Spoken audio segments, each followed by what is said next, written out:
Aqui em Colossenses, capítulo 1, eu vou ler do versículo 13 ao versículo 23. Presta atenção. Louvado seja Deus. Para que nós venhamos ter o conhecimento do nosso chamado aqui nessa terra. Amém? Diz assim, eu vou ler na Nova Bíblia Viva, essa versão. Repetindo Colossenses 1, do versículo 13 ao 23. Porque ele nos resgatou das trevas e nos trouxe para o reino do seu Filho amado, que comprou a nossa liberdade com seu sangue e perdoou todos os nossos pecados. Ele é a semelhança perfeita do Deus invisível. Ele já existia antes de Deus criar qualquer coisa, pois nele foram criadas todas as coisas no céu e na terra, as coisas que podemos ver e as que não podemos. O mundo espiritual, com seus tronos e reinos, seus governantes e suas autoridades. Todas as coisas foram criadas por ele e para ele. Ele existia antes que tudo mais começasse, e é o seu poder que sustém todas as coisas.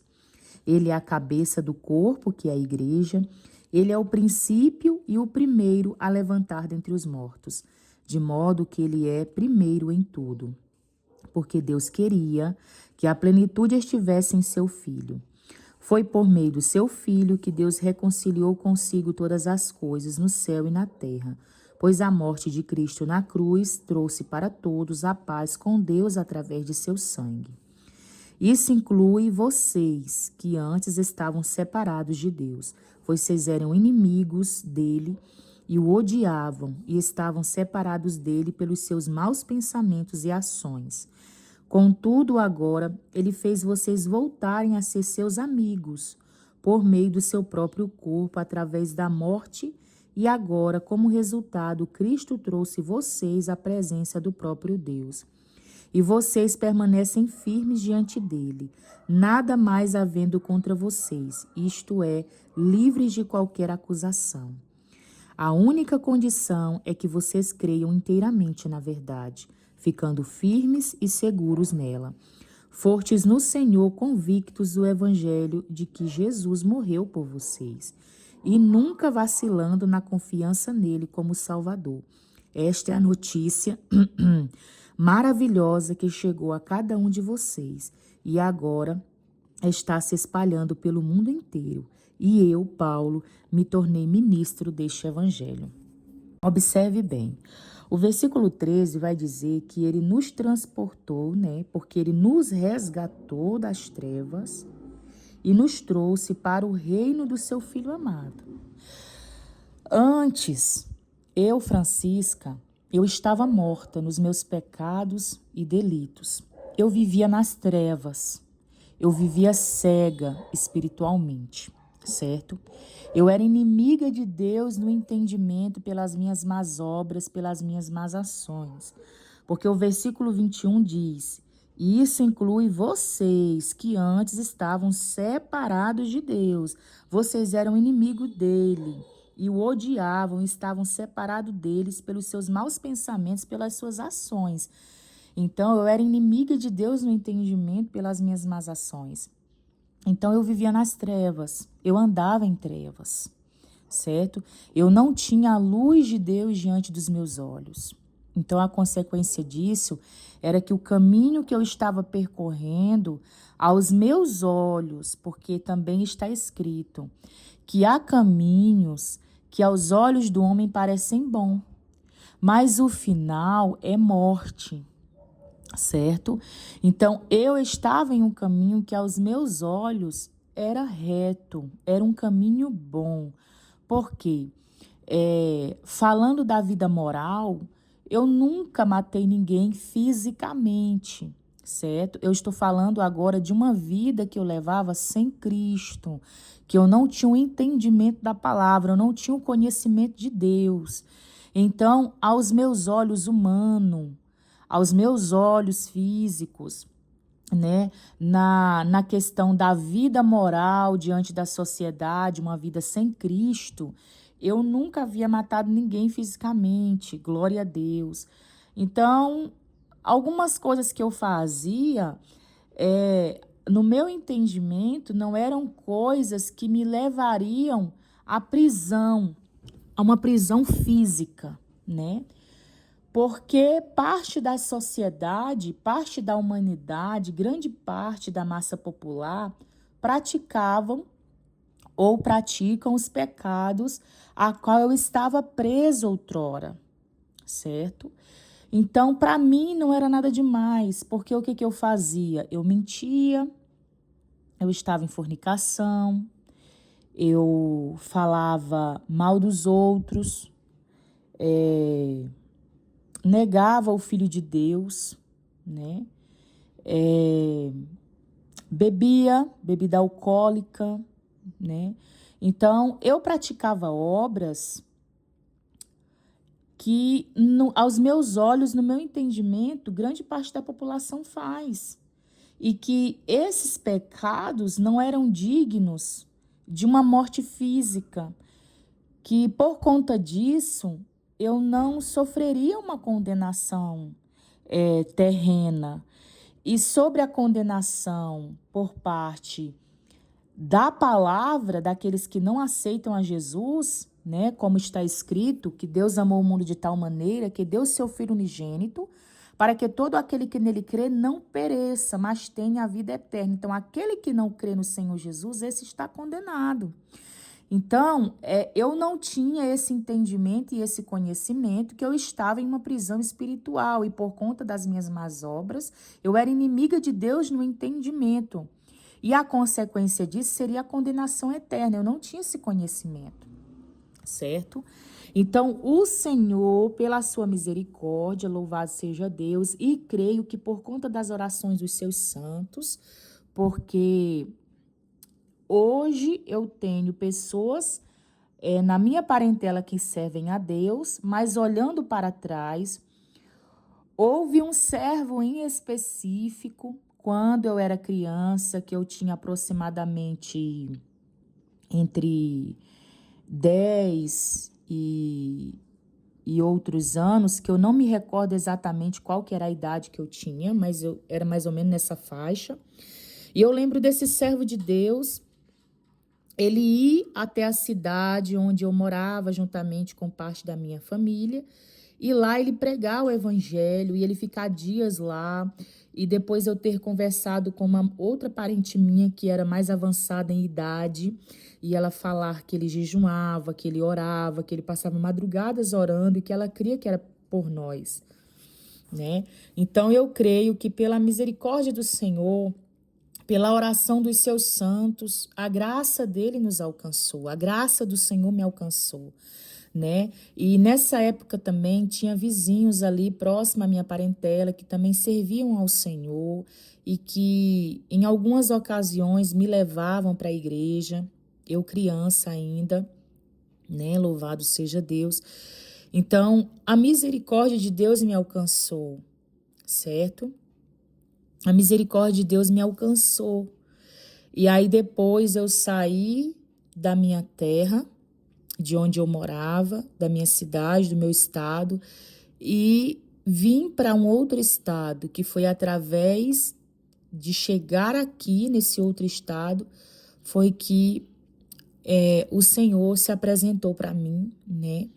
E eu me recordo agora de um certo dia que eu estava lavando louça na pia, e eu estava ouvindo a Bíblia no celular, né? Eu estava ouvindo ali, porque eu tenho aplicativos da Bíblia baixado no celular, e eu estava ouvindo a Bíblia, né? Porque eu estava num tempo que quando eu não estava lendo a palavra de Deus, eu estava ouvindo, né? Porque como a gente tem os nossos afazeres domésticos e tal, então não dá para ficar ali todo o tempo lendo, né?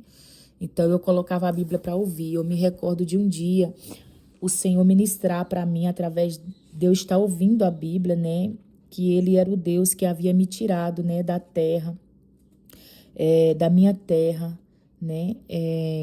Fazendo menção a uma passagem que está lá em Gênesis, quando Deus vai falar para Abraão, né? E ali eu senti fortemente Senhor ministrar para mim, louvado seja Deus, né? E é muito bom me lembrar disso. Então, voltando, né? Então, o homem que não conhece o Senhor, que não tem o entendimento da palavra de Deus, ele é inimigo do Senhor no seu entendimento, pelas suas más obras, né? Então, o Senhor, ele nos transporta das trevas, porque quando nós estamos em trevas, nós não enxergamos, nós estamos sob o domínio daquele que age no mundo. Não sou eu que digo, está escrito na palavra do Senhor. Eu vou abrir a Bíblia aqui também, em Efésios. Efésios no capítulo 2. Capítulo 2 de Efésios diz o seguinte. Espera aí só um momento. Efésios 2, a partir do versículo 1. Antigamente, vocês estavam mortos por causa dos seus pecados. 2.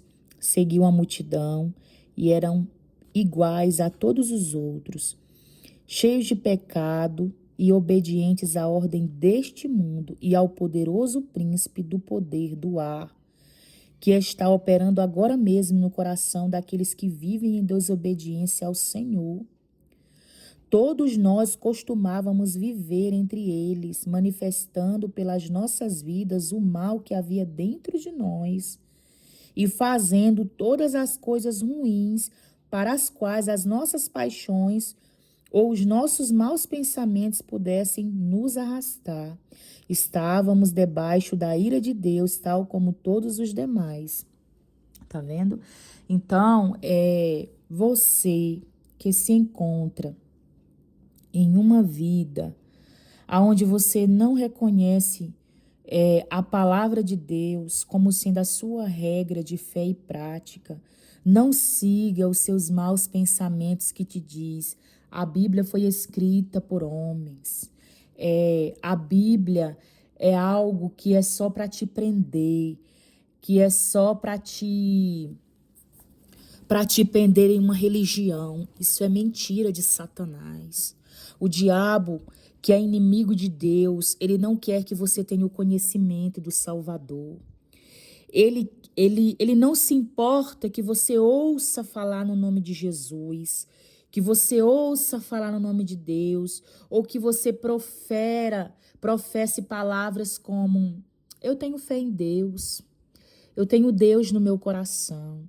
Se você não tem o conhecimento do Senhor Deus através da palavra dele, se você não conhece o Filho dele, você não conhece a Deus. Essas palavras que você fala são palavras lançadas ao ar. São palavras lançadas ao ar, porque ninguém, João 14, versículo 6, ninguém vem ao Pai se não for pelo Filho. Ninguém. Para chegar até o Pai, precisa se passar pelo Filho, precisa se conhecer o Filho, precisa se crer no Filho, na palavra. A palavra de Deus, ela não vai te instruir num caminho mau, porque os pensamentos que ele tem ao meu respeito e ao teu respeito são pensamentos de paz. São bons pensamentos. Não deposite a sua fé nos seus maus pensamentos. Não deposite a sua fé no que pessoas que não conhecem a Deus falam para você. Creia no Deus Todo-Poderoso. Creia no Senhor Jesus Cristo e vai ser salvo não somente você, mas o seu casamento, vai ser salva a sua família.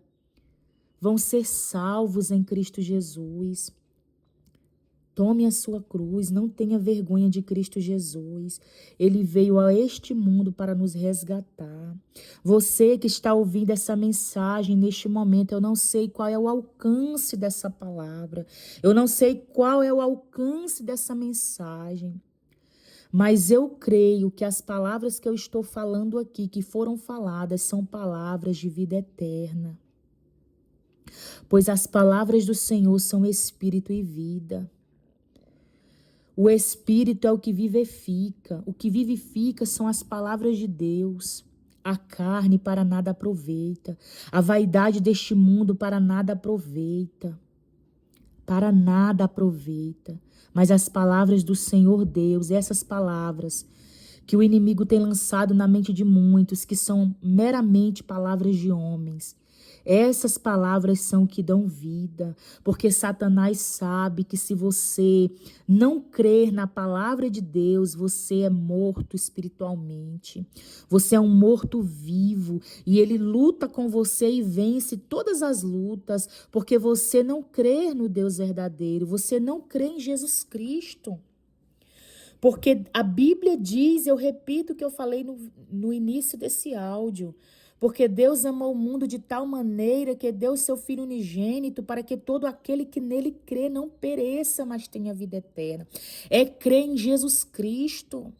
Se você diz, eu creio em Jesus, mas você não tem um relacionamento com a palavra, com o verbo, Jesus o verbo, você não conhece Jesus. Você está sendo enganado. Conheça a Bíblia Sagrada e obedeça, porque também está escrito que Deus dá o seu Espírito àqueles que obedecem. E não pode ter o conhecimento do Senhor se não tiver o Espírito Santo. Não tem como ter o entendimento da palavra de Deus se não tiver o seu Espírito Santo. Porque o Espírito Santo é que penetra as coisas de Deus. É o Espírito Santo que testifica da palavra, que testifica do Senhor Jesus. É o Espírito Santo que nos instrui. É o Espírito Santo que nos ensina. Jesus disse que ele iria para o Pai, mas ele não deixaria a sua igreja órfã. Ele não deixaria o seu povo órfão. Ele não deixaria os seus discípulos órfãos. Ele disse que se fazia necessário ele ir para que o Espírito Santo, para que o Consolador viesse. Louvado seja Deus. E aqueles que obedecem à palavra de Deus, esses têm o Espírito Santo. Esses têm o Pai, esses têm o Filho, esses têm o Espírito Santo. Você, meu irmão, minha irmã que está ouvindo essas palavras, você será instruído pelo Espírito Santo. Olha como isso é maravilhoso. Não será por homens. Você não vai ser guiado, você não vai ser dirigido por homens. Você não vai ser guiado, você não vai ser dirigido pelos seus pensamentos, você não vai ser guiado, não vai ser dirigido por palavras de pessoas que não conhecem a Deus. Você vai ser guiado pelo Espírito Santo de Deus. E aquele que é guiado pelo Espírito Santo de Deus não tem como ele errar. Não tem como ele trilhar um caminho que vai ser morte. Não, não. Porque o Espírito Santo, ele conhece o caminho. O Espírito Santo testifica do caminho que é Jesus. Jesus Cristo disse, eu sou o caminho. A palavra de Deus é o caminho. Jesus Cristo disse, eu sou a vida. A palavra de Deus é a vida. Eu sou o caminho, a verdade e a vida. A palavra de Deus é a verdade. Ele disse também, estai em mim, eu em vós, para que deis fruto, porque sem mim nada podeis fazer. Observe você que é uma luta, é uma guerra, é uma batalha para que nós não venhamos ser de Jesus. Quem está falando isso é uma pessoa que outrora estava nas garras de Satanás. É uma pessoa que outrora estava sobre o domínio do diabo. É uma pessoa que outrora não conhecia a palavra e nem queria aproximação com a palavra de Deus. Eu não queria renunciar ao que eu acreditava ser minha vida. Mas eu estava vivendo no engano, na mentira, enganando pessoas e sendo enganada, tendo uma vida totalmente destruída. Ah, não, mas você pode pensar, mas eu levo uma vida moralmente boa. Eu não mato, eu não roubo, eu não me prostituo, eu sou casada. Vamos lá, meus irmãos, para o que está escrito em Atos dos Apóstolos, capítulo 10, que vai falar de um homem que levava uma vida moralmente boa, mas até este homem precisou de Jesus Cristo. Até ele, mesmo levando uma vida moralmente boa diante da sociedade, ele também precisou de Jesus. Depois você abra sua Bíblia em Atos dos Apóstolos, capítulo 10, que vai falar sobre um varão por nome Cornélio. vai ali relatar sobre este homem que levava uma vida moralmente boa, moralmente bem diante da sociedade. Mas se fazia necessário ele ouvir falar do Cristo. Havia-se necessidade dele e toda a sua família crer no Salvador, crer no Senhor Jesus Cristo de Nazaré. Então, voltando para o que está escrito em Colossenses, o Senhor nos traz, nos resgata por intermédio do seu Filho, das trevas, e nos traz para o reino de Cristo Jesus, que comprou a nossa liberdade com o seu sangue e perdoou todos os nossos pecados e perdoa as nossas faltas. Amém? Que o Espírito Santo de Deus possa falar ao seu coração, porque eu creio que a palavra de Deus ela não sai da boca dele para voltar para ele vazia. Ela vai para fazer aquilo que apraz. E o meu intuito através desse áudio não é me vangloriar, não é me mostrar, não é me aparecer, mas apenas que a minha voz seja um instrumento do Deus vivo. Como está escrito na palavra dele, eu sou a voz do que clama no deserto. Preparai o caminho do Senhor, endireitai as suas veredas. O Senhor Deus, ele quer te sarar hoje. O Senhor Deus, ele quer te libertar de uma prisão espiritual. Hoje, como outrora eu estava presa também. E aos meus olhos, eu não estava presa, eu tinha plena liberdade. Falava o que queria, andava por onde queria, fazia o que queria, sem saber do que estava me aguardando depois do corpo tombar. Tenha vida com Jesus hoje. Tenha vida com Ele hoje, para que quando o seu corpo tombar, você viva eternamente. A sua vida com Cristo passe daqui para a eternidade com Ele. Creia na palavra de Deus, somente na palavra do Senhor. E o Espírito Santo vai te instruir em tudo. Aquilo que você não tiver o entendimento, o conhecimento, na hora que você lê, tenha paciência. Leia e ore. Espírito Santo, me ajuda a entender a tua palavra. Espírito Santo, me instrui, pois o Senhor foi me dado. O Senhor é o meu penhor. O Senhor é que me dá o entendimento da tua palavra. A palavra é tua, Espírito Santo. A palavra é inspiração do Deus vivo. E o Espírito Santo vai te dando conhecimento. Tão somente tu vai tendo paciência. Vai pedindo para Deus o fruto do Espírito Santo. E você terá a vida de Jesus em você. E as pessoas que te olharem, que te verem, irão ver também Jesus em você. Amém? Vamos nos entregar, corpo, alma e espírito, para o nosso Deus. Amém? Que o Senhor Deus de Abraão, de Isaac e de Jacó, abençoe você em Cristo Jesus, meu Senhor.